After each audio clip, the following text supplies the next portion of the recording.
really comprehend that y'all live there. He's the owner. Yeah. That's what we found out. Oh, okay. So this place has really been bad, man. I feel bad for everybody that live in this building, including myself. I'm ashamed, you know. But I always look at, They should be ashamed of themselves. But I looked at it at the end of the day, as long as I got a roof over my head, it's always a positive over everything. So that's pretty much all I got to say about this building. Thank you. Who's next? Anybody want to go next? You want to talk about me? I'll go next. There she go. Because if y'all don't speak up on it, we can't, you gotta talk about it.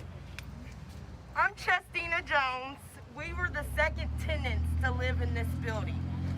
Upon moving in this building, they said that the water, the LG&E, is included in the rent.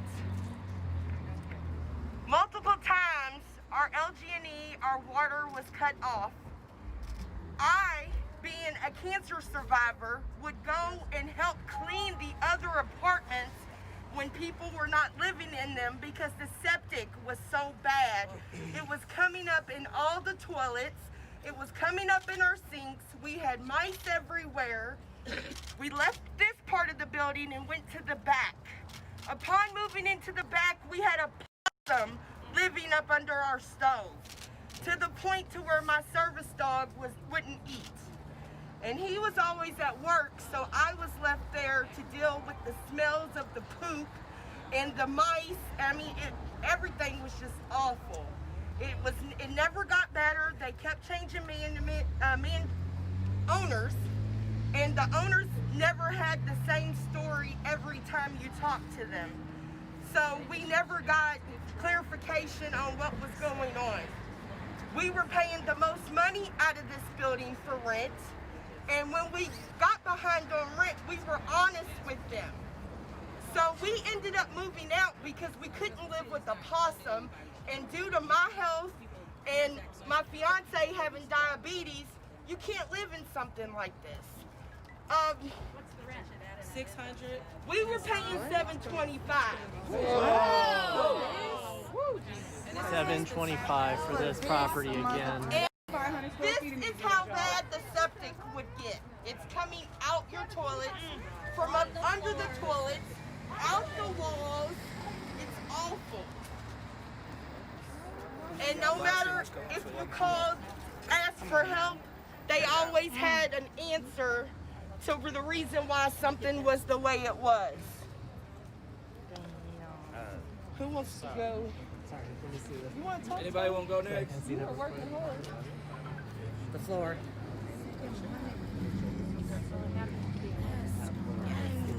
So, this is where Broken Hearted Homes, Renters Association, and Housing is Essential came together. I've been dealing with them since back in July when I got the call that the landlord on the hottest day, 4th of July weekend, and went down there and cut the power off in the basement to the whole building.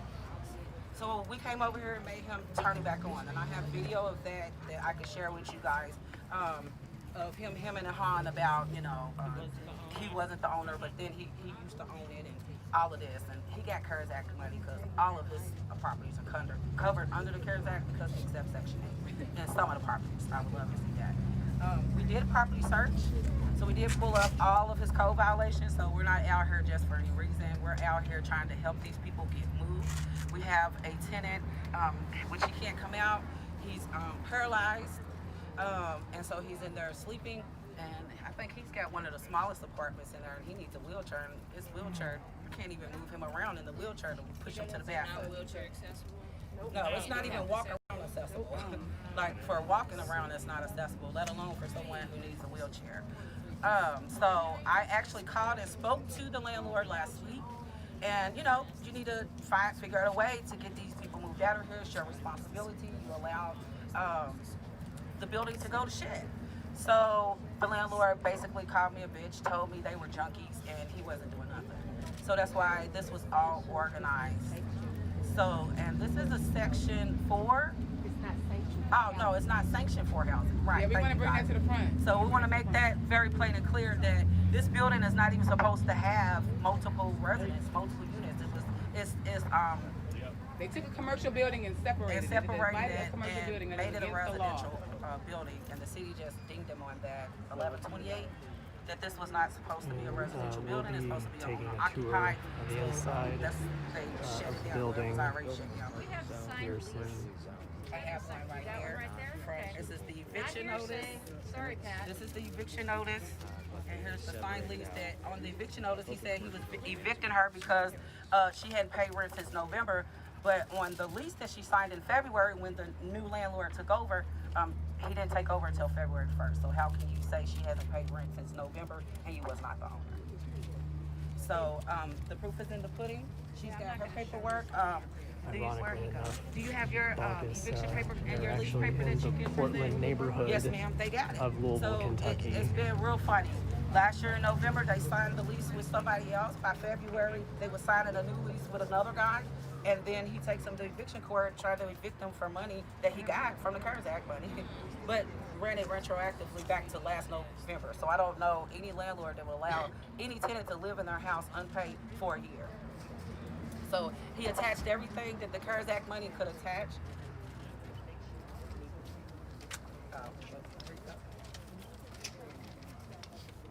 I also found out in moving out of this building that I have an eviction from living in this building that I did know nothing about, because the paper that I have that says about the eviction, it says dismissed, because we've always paid our rent. So I just wanted y'all to know that It's still on your record. Yes. It hasn't gone down. it hasn't gone down or anything. So basically, what we're finding is that we have a lot of people, out-of-town investors especially, but it's became a real big scheme since COVID-19 has happened.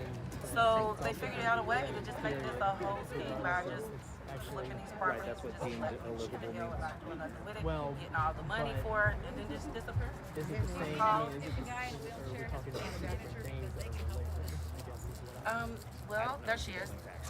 We'll have to ask if does he have pictures? Okay, I was told it was actually. So we need to Deemed livable because it's commercial property. Right. So also, these tenants have, some of you have seen evictions that have been filed on them after the city came in and condemned the property.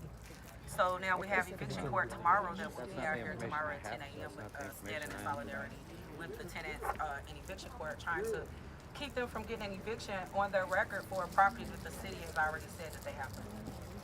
So right now we've got fundraisers going to try to help. It's 5 families in here. It's 2 children, 13 and a 4-year-old in here. We have 2 disabled and handicapped individuals in here, and just the other women and men that get up and go to work and just trying to have a safe place to live, and they can't. So anybody else have anything else that they would like to say? Any veterans? Yes. Any veterans in here? Anyone? Any of y'all veterans? And nobody is classified as a senior citizen as well. How old are you?